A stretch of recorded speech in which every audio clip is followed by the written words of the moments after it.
ادھر مہرو جان چکی تھی کہ اب اس کی موت یقینی ہے۔ نوکر کی کٹیا میں قدم رکھ کر اس نے جو فاش غلطی کی تھی اس کی سزا اسے ملنی تھی۔ دیور نے اس پر بدکاری کا الزام لگا ہی دینا تھا، کیونکہ اس گھرانے کی عورتیں منہ اندھیرے یوں ہی گھر سے باہر قدم نہیں نکالتی تھیں۔ یہ بات بہو کو اچھی طرح معلوم تھی۔ سنگین خان کے پاس بھابھی کو بلیک میل کرنے کا پورا جواز تو موجود تھا ہی۔ شکنجا خان یقین کرے نہ کرے، یہ داستان اس کے گوش گزار ہونی ہی تھی، مگر وہ بھی کیوں یقین نہ کرتا؟ بخت کوئی بوڑھا کھوسٹ شخص نہ تھا، بھرپور تنومند خوش شکل نوجوان تھا۔ الزام لگنے پر مہرو کے لیے اس الزام کی صفائی ممکن نہ تھی۔ اب جان بچانے کا صرف ایک ہی رستہ تھا کہ وہ کسی طور علاقے کے سردار کے گھر جا کر پناہ لے لے، جو ان کے قبیلے کا سرخیل تھا، مگر وہ بڑے خان کے قلعے کا رستہ بھی نہ جانتی تھی۔ وہ اپنے گھر سے فرار ہو کر رابڑ خان کی پناہ میں پہنچ جاتی تو اس کی جان بچ سکتی تھی۔ مہرو کی بات تو کسی نے بھی نہ سنی، مگر سنگین کے بیان کے بعد وہ تمام گھر والوں کی نظروں میں حقیر ہو گئی۔ ساس نندوں نے جھڑکا اور سسر نے اسے دیکھ کر منہ پھیر لیا، جبکہ دیور اس کے خون کے پیاسے ہو گئے۔ اب انتظار تھا تو شکنجا خان کا، جو ابھی تک گھر نہیں آیا تھا۔ جان کسے پیاری نہیں ہوتی؟ مہرو تو پھر 16 سال کی الہڑ لڑکی تھی، وہ یوں بے موت مرنا نہیں چاہتی تھی۔ اگر شوہر کی خائن قرار پا جاتی تو رواج کے مطابق میکے والے بھی اس کو پناہ نہیں دے سکتے تھے، اور سسرال میں تو بس چند سانسوں کی مہلت تھی۔ آدھی رات کو جب سب گھر والے سو رہے تھے، اس کی سب سے چھوٹی نند کو جانے کیسے اس پر رحم آ گیا، کیونکہ ماں تذکرہ کر چکی تھی کہ مہرو کے ٹرنک سے رقم غائب ہو گئی ہے۔ ظاہر ہے کہ یہ رقم غائب کرنے والا بھی سنگین ہی ہو سکتا ہے، جو بھابھی کی بد کرداری کا گواہ بننے جا رہا تھا۔ اس لڑکی نے رات کو ماں کے پلو سے چابی کھولی اور کمرے کا تالا کھول کر مہرو سے کہا، اگر بھاگنا ہے تو بھاگ جاؤ، صبح تک لالا آ گیا تو پھر تم کو مرنا ہی ہوگا۔ مہرو بولی، اگر ان لوگوں نے قسم اٹھوائی کہ میرے کمرے کا تالا کس نے کھولا تو تم کیا کرو گی؟ تیری جان بچانے کو میں جھوٹی قسم اٹھانے کا گناہ اپنے سر لے لوں گی، کیونکہ مجھے یقین ہے کہ تو بے گناہ ہے۔ یہ سب سنگین کی چال ہے، وہ اپنی چوری کھلنے سے ڈرتا ہے۔ مہرو نے نند کے ہاتھ چوم لیے، تب وہ بولی، تم دروازے سے نہیں نکلنا، تم تاکی سے کسی طور نکلو اور میں اپنے قدموں کے نشان مٹاتی ہوں۔ یہ تاکی ایک چھوٹی کھڑکی تھی جس کو باہر سے زنجیر ڈال دی گئی تھی۔ نند نے زنجیر کو کھول دیا اور مہرو کے باہر نکلنے میں مدد کی۔ دروازے کو نند نے دوبارہ تالا لگا دیا۔ کچے فرش سے اپنے قدموں کے نشان بھی اس نے مٹا دیے اور آ کر اپنے بستر پر دراز ہو گئی۔ مہرو کے 2 دیور شکنجا کو لینے بستی چلے گئے تھے اور تیسرا گہری نیند سو رہا تھا۔ سسر نے کچھ کھٹکا سنا مگر خاموش پڑا رہا۔ مہرو نے گھر سے باہر آتے ہی کھونٹے سے بندھا خچر کھولا اور اس پر سوار ہو کر کسی انجانے راستے پر چل پڑی، وہ رستہ جو اسے گھر سے دور، بہت دور لے جانے والا تھا۔ کافی آگے جا کر اس نے خچر کو واپس گھر جانے والے راستے پر ہانک دیا اور خود پیدل چلنے لگی۔ تمام رات وہ کہیں رکے بغیر چلتی رہی، آڑے ترچھے راستوں کو پھلانگتی۔ ایک رات اور ایک دن کے سفر کے بعد تھکن اس پر اتنی غالب آئی کہ وہ گر گئی۔ سامنے کسی بستی کی روشنیاں نظر آ رہی تھیں، رات سر پر تھے، تعقب کا خوف اور موت کا یقین تھا۔ پھر بھی سانس کی ڈوری کو مضبوطی سے تھامے وہ اپنے خدا سے مدد مانگ رہی تھی۔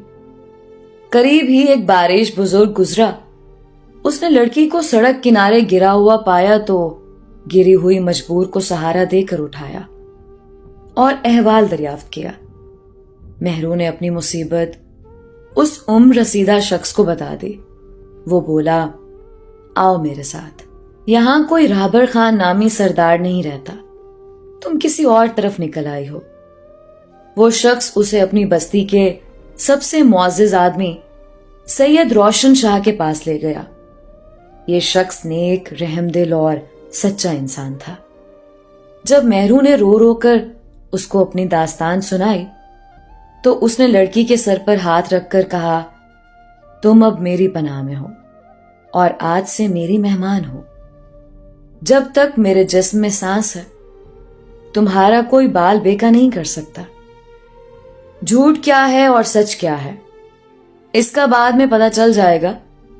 تم بے خوف ہو کر میرے گھر میں رہو اور ہر فکر سے آزاد ہو جاؤ۔ جب مہرو کے فرار کا علم اس کے ساس، سسر اور دیور کو ہوا تو انہوں نے منادی کرا دی کہ مہرو پر بدکاری کا الزام تھا، سو اسے قبل کہ اس کا شوہر آتا اور وہ خائن ثابت ہوتی وہ پہلے ہی بھاگ نکلی، سو اب اس کا قتل قبیلے کے ہر فرد پر واجب ہو گیا ہے۔ وہ جس کو بھی کہیں مل جائے اسے ہلاک کر ڈالے۔ یہ اعلان سنتے ہی بستی کے چند جوشیلے نوجوان غیرت کی آگ میں جل اٹھے۔ تبھی شکنجہ خان بھی بھائیوں کے ہمراہ بستی آ پہنچا۔ یہ نوجوان اس کے ہمراہ اسلحے سے لیس ہو کر مہرو کی تلاش میں روانہ ہو گئے۔ کچھ دنوں کی بھاگ دوڑ کے بعد پوچھتے پاچھتے بالآخر وہ سید صاحب کے پاس پہنچ گئے۔ انہوں نے سید صاحب سے کہا کہ مہرو ہماری مجرمہ ہے، لہٰذا اس کو ہمارے حوالے کر دو کہ ہم اس کو اپنے قبیلے کی ریت رواج کے مطابق سزا دے سکیں۔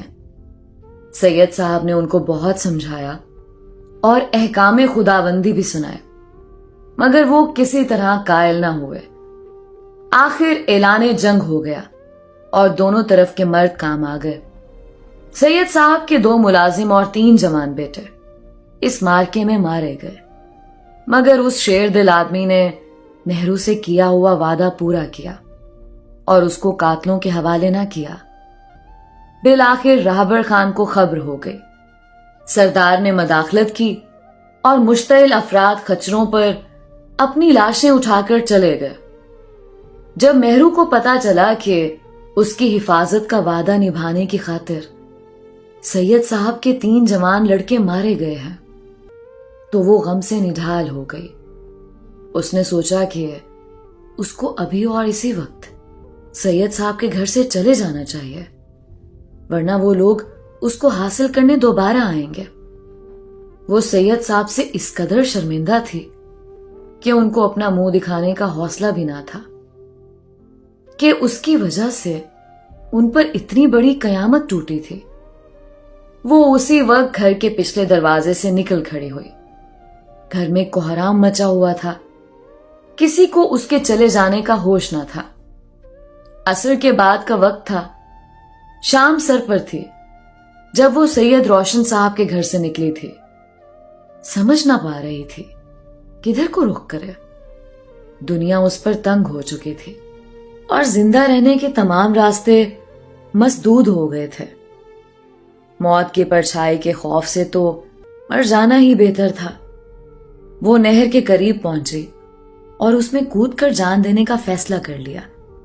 تبھی اس کی نظر ایک شخص پر پڑی جو نہر کے کنارے سجدہ ریز تھا۔ اس نے سجدے سے سر اٹھایا تو مہرو کو دیکھا کہ وہ ندی میں کود جانے کو پر تول رہی تھی۔ تبھی وہ جلدی سے اس کے پاس پہنچا اور بولا، بیٹی، خودکشی حرام ہے، یہ فعل اللہ کو پسند نہیں۔ مہرو رونے لگی، بولی، سید صاحب، میں آپ سے شرمندہ ہوں کہ آپ کے جوان بیٹوں کی موت کا سبب بنی، تبھی یہاں آئی ہوں، مجھے مر جانے دیجیے۔ سید صاحب نے جواب دیا، مہرو بیٹی، موت تو ہر کسی کو آنی ہے، مگر شہادت کسی کسی کو ملتی ہے۔ میرے بیٹوں نے کسی بے گناہ کی زندگی بچانے کی خاطر موت کو گلے لگایا ہے، یہ بھی ایک جہاد ہے۔